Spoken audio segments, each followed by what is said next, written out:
PIPs کو یہاں پہ دی جا رہی ہے اور پولیس خود سے کچھ نہیں کر رہی اور صوبائی حکومت بھی اس سلسلے میں کچھ نہیں کر رہی. آپ کا سبجیکٹ تو نہیں ہے لیکن حکومت آپ کی ہے یہاں پہ, اس لیے میں جاننا چاہوں گی. بسم اللہ الرحمن الرحیم. آپ کو کس نے کہا کہ میں حکومت کو ریپرزینٹ کرتا ہوں؟ میں مسلم لیگ نون کو ریپرزینٹ ضرور کرتا ہوں. مسلم لیگ نون کی حکومت ہے نہیں, ایسے نہیں ہے. کچھ لوگ سیاست میں کام کر رہے ہوتے ہیں, کچھ حکومت کے ساتھ کرتے ہیں, اور میں نے شروع میں ہی پروٹیسٹ کیا کہ اگر آپ نے اس ایشو پہ پروگرام کرنا تھا تو آپ کو پنجاب کے لا منسٹر کو بلانا چاہیے تھا. میرے پاس تو کوئی اسٹیٹسٹکس ہی نہیں ہے. سیکورٹی کو انالائز کریں, آپ اوور آل کو نہیں کریں گے, آپ نے جہاں کرنا فوکس وہیں کریں گے. حکومتی جواب تو حکومتی نمائندے ہی دیں گے. لیکن اصولی بات ہے کہ آپ کو, اور آپ آئندہ یہ خیال رکھیں, آپ بڑی اب سیزنڈ اینکر ہیں, کہ جب آپ نے میری ذمہ داری ہے, میں عمر میں آپ سے بڑا ہوں اور تجربے میں, کہ آپ جب کسی حکومت کو کرٹیسائز کرنا ضرور کریں, لیکن پھر متعلقہ آدمی کو آنا چاہیے تاکہ وہ رسپونڈ کرے, لوگوں کو معلوم پڑے غلط کہہ رہا ہے. لیکن آپ بتا سکتے ہیں آپ لاہور میں بیٹھے ہیں. بات یہ ہے جی کہ لاہور کا نمائندہ ہوں, میں لاہور کا لاہوریا ہوں, لاہور میں رہتا ہوں, اس میں کوئی شک نہیں ہے. اور آغا جی نے بالکل ٹھیک کہا ہے کہ لاہور شہر کے لوگوں کی زندگی جو ہے اسی طرح اجیرن ہو چکی ہے جس طرح پاکستان کے باقی تمام شہروں کے لوگوں کی زندگی اجیرن ہو چکی ہے. ہر جگہ پہ بیریکیڈ ہیں, ہر جگہ پہ مورچے ہیں. کل میں اپنے گھر کینٹ جا رہا تھا تو مجھے شیرپاؤ برج پہ صرف ایک برج کراس کرتے ہوئے 20 منٹ لگے ہیں, سینکڑوں گاڑیاں کھڑی تھی. اب اگر ہم گلا کریں کہ جی یہ کیا سیکیورٹی ہے, تو لگتا تو یہ کوئی سیکیورٹی نہیں ہے. حالانکہ وہاں پہ MP کے لوگ کھڑے تھے اپنی جانوں کو خطرے میں ڈال کے, تو اس کی تکلیف اور اذیت بہت زیادہ ہے شہریوں کو, ناقابل برداشت ہے. صرف لاہور ہی نہیں, پاکستان کے سبھی شہروں کے یہ حالات ہیں. لیکن بات یہ ہے کہ یہ جس سچویشن میں ہم آ کے پھنس گئے ہیں, اس سچویشن کا تو کبھی اندازہ بھی نہیں تھا کہ فیس کرنی پڑے گی. تو مرکزی حکومت ہو یا صوبائی حکومت ہو یا ایون فوجی اہلکار ہوں, یہ ایک نئی طرح کی جنگ ہے جو پاکستانیوں کو اور پاکستان کی سیکیورٹی اداروں کو لڑنی پڑ رہی ہے, جس کے لیے کبھی ان اداروں کو اور ان کے اہلکاروں کو تیار ہی نہیں کیا گیا تھا. یہی وجہ ہے کہ وہ بھی مصیبت میں پڑے ہوئے ہیں اور شہری بھی عذاب میں گرفتار ہیں. اس میں کوتاہیاں اور کمیاں موجود ہیں, اور درست کہا ہے آپ نے. میں اس کو سکپ بھی کر سکتا تھا پر کروں گا نہیں, سکپ کرنا نہیں چاہیے. کہ اگر جیسا کہ اخبارات میں آتا ہے کہ VVIP موومنٹ پہ ایلیٹ فورس کے اہلکار زیادہ ہیں اور باقی کم ہے, اگر یہ بات درست ہے تو یہ نہیں ہونی چاہیے. بالکل نہیں ہونی چاہیے. آپ پروٹیسٹ کر سکتے ہیں اس پہ اپنی گورنمنٹ سے, جو بھی میں کہہ رہا ہوں میں سوچ سمجھ کے کہہ رہا ہوں. سلیم بخاری صاحب آپ سے یہ جاننا چاہیں, دہشت گردی کے خلاف ہم جنگ لڑ رہے ہیں, خواجہ صاحب نے اس کا ذکر کیا, بڑی جنگ ہے اور بڑے بھرپور طریقے سے پاکستان کا ایک کردار ہے نا, وہ ایک جنگ کا ذکر کر رہے ہیں. دہشت گردی کی جنگ ہے, یہ خلاف نہیں ہے. اچھا خلاف نہیں آپ لڑے, لیکن وار آف ٹیرر ہے. وار آف ٹیرر ہے, لیکن پاکستان میں تو موجود ہے نا, ہمارے اوپر مسلط ہو گئی, لڑ تو رہے ہیں, ہمارے گلے پڑ گئی ہے. گلے نہیں پڑ گئی, لڑ رہے ہیں. گلے پڑ گئی ہے. بخاری صاحب آپ کہتے ہیں جنگ تو لڑی جا رہی ہے, میں نہیں کہہ رہی, سب لوگ کہتے ہیں. آپ کہہ رہی ہیں نا, نہیں آپ کہہ رہے ہیں, آپ کہہ رہی ہیں دہشت گردی کی. ہم سمجھتے ہیں دہشت گردی مسلط کی گئی ہے. کوئی ضروری ہے کہ میں ٹھیک کہہ رہا ہوں, یہ ضروری ہے کہ آپ ٹھیک کہہ رہی ہیں. نہیں, پہلے بات سنیں نا, یہ ضروری ہے کہ آپ اینکر ہیں, آپ ہماری بات سنیں.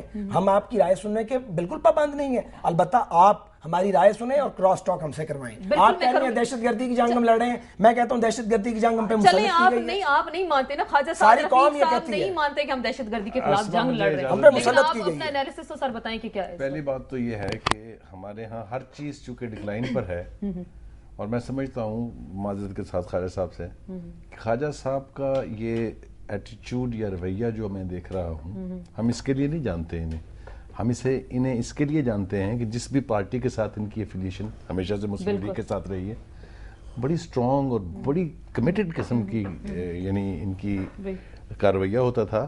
یہ ڈکلائن ہے, مجھے بہت افسوس سے یہ کہنا پڑ رہا ہے, میں اس سے زیادہ اس کے اوپر کچھ نہیں کہنا چاہتا. انہوں نے بالکل درست کہا, یہ جنگ ہماری نہیں ہے, اس کے اوپر سال ہا سال بحث ہوتی رہی کہ امریکہ کی جنگ ہم اپنے گلے لپیٹ رہے ہیں, تب کوئی نہیں مان کے دیا. اب اس کے اثرات جب ہونے لگے ہیں کہ آپ کا سنگل سویلین تو ان پروٹیکٹڈ ہے اور شکار ہے اس دہشت گردی کا جس کے خلاف ہم دنیا کے ساتھ مل کے جنگ لڑنے جا رہے تھے, تو یہ تو ہم نے خریدا ہے. آج جس صورتحال میں ہم ہیں, یہ ہماری لیڈرشپ کی ناکامی اور ان کی غلط پالیسیوں کا اور امریکہ کی غلامی کا نتیجہ ہے. ایک بات. دوسری بات, لاہور میں زندگی مشکل ہے, کوئی اس میں شبہ نہیں ہے. کس نے بنائی ہے اس کے اوپر بھی ایک طویل بحث ہو سکتی ہے. کوئی حاکم, کوئی حکومت اس سے منکر نہیں ہو سکتی کہ اس نے اس میں کنٹریبیوٹ نہیں کیا یا وہ اس کی ذمہ دار نہیں ہے. یہ بات بالکل درست ہے کہ ہمارے ہاں VIP پروٹوکول ڈیوٹی زیادہ ہو رہی ہے, کیونکہ دنیا میں ہر معاشرہ اپنی پالیسنگ سسٹم کی وجہ سے پہچانا جاتا ہے. اگر آپ نے عوام کو, جو کہ فنڈامنٹل کانسٹیٹیوشنل ڈیوٹی ہے, پریامبل میں ہے یہ کہ ہر شہری کی جان اور مال جو ہے اس کا تحفظ کرنا ہر دور کی حکومت کا کام ہے. ہم اس میں کس حد تک کامیاب ہوئے ہیں وہ مجھے کچھ کہنے کی ضرورت نہیں ہے.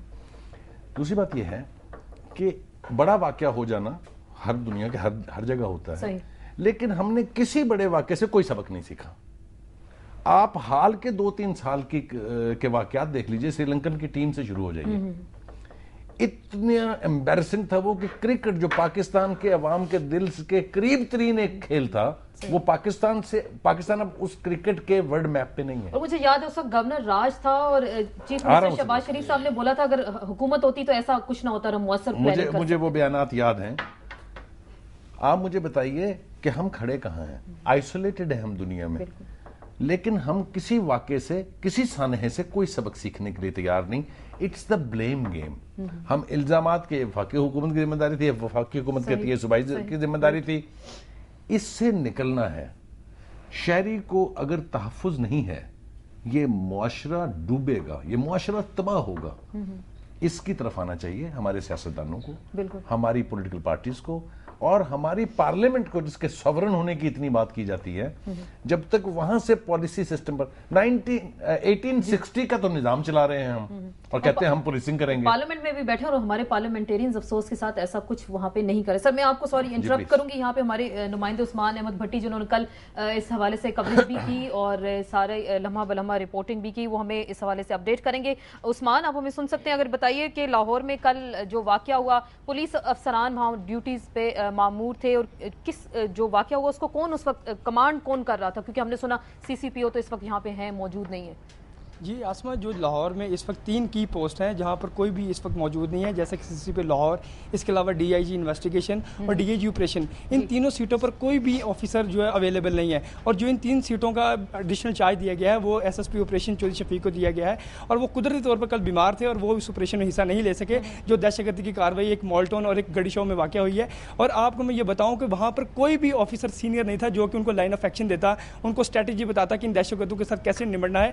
آپ فوٹیج میں دیکھیں کہ وہ جو ایک ٹیررسٹ جو ہے وہ عبادتگاہ کے مینار پہ کھڑے ہو کر تمام جو نیچے ہزاروں کی تعداد میں پولیس اہلکار ہیں وہ ان سے فائٹنگ کر رہا ہے. اور یہاں پر جو دوسرے QRF جن کو ابھی ریسنٹلی آرمی سے ٹریننگ دلوائی گئی کہ یہ کوئک رسپانس فورس ہے، اور یہ اسپیشلی آرمی سے ٹریننگ دلوائی اس لیے گئی کہ یہ دہشت گردوں کا مقابلہ کرے گی. اور یہ 15-20 دن کی جو ٹریننگ دلوائی گئی ہے، یہ کیا دہشت گردوں کا مقابلہ کرے گی؟ آپ دیکھیں کہ ان کے پاس نہ تو بلٹ پروف جیکٹس ہیں، اور ان کے پاس چھوٹے چھوٹے پسٹل ہیں جو نہ کہ ان کی ایکسیس ہے کہ وہ دہشت گردوں کے تک جو ہے وہ ان کو فائر لگ سکے. اور جو دہشت گرد ہیں وہ اتنے ہائیلی ٹرینڈ ہیں کہ ان کے پاس ایک بڑی گنز ہیں SMG، اور اس کے علاوہ LMG، اتنی بڑی بڑی گنز ہیں کہ وہ لیٹسٹ اسلحہ ہے جو کہ پولیس والوں کے پاس اسلحہ موجود نہیں ہے. اگر وہاں پر سینئر پولیس آفیسر موجود تھے تو بس انہوں نے بلٹ پروف جیکٹ پہنی ہوئی ہے، وہ جو کہ بس ان کو ایکشن دے رہے ہیں. اور ایون کہ ایسا بھی دیکھا گیا ہے کہ سب سے پہلے جو وہاں پر عبادت گاہیں تھیں وہاں پر ریسکیو والے داخل ہو رہے ہیں اور پولیس والے ان کے پیچھے ان کو فالو کرتے ہوئے داخل ہو رہے ہیں. یعنی کہ اگر کوئی یہاں پر پولیس سینئر آفیسر موجود ہوتا ان کو لائن آف ایکشن دیتا. یہ کس کی نااہلی نظر آئی؟ ایک مین کوسچن تو یہاں پہ سامنے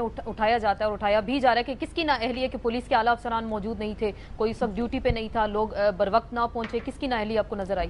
جی اسما، اس میں بالکل کلیئر ہے کہ یہ پنجاب حکومت کی ایک ذمہ داری ہے کہ جو بھی اس وقت لاہور میں سیٹس خالی ہیں ان کو فوری طور پر فلفل کیا جائے، وہاں پر آفیسر بٹھائے جائیں. اور یہ میں بڑے وثوق سے کہہ رہا ہوں کہ اس وقت کوئی بھی سینئر پولیس آفیسر جو ہے وہ یہاں پر لاہور میں تعینات ہونے کو تیار نہیں ہے، کیونکہ جو شہباز شریف صاحب کا لیول آف سیٹسفیکشن ہے وہ بہت زیادہ ہے. ایون کہ جب یہاں پر لاہور میں CCPO کی سیٹ کے لیے احمد رضا طاہر کو لگایا گیا تو وہ جو کہ جوڈیشری کے فیصلے کی نظر ہو گئے.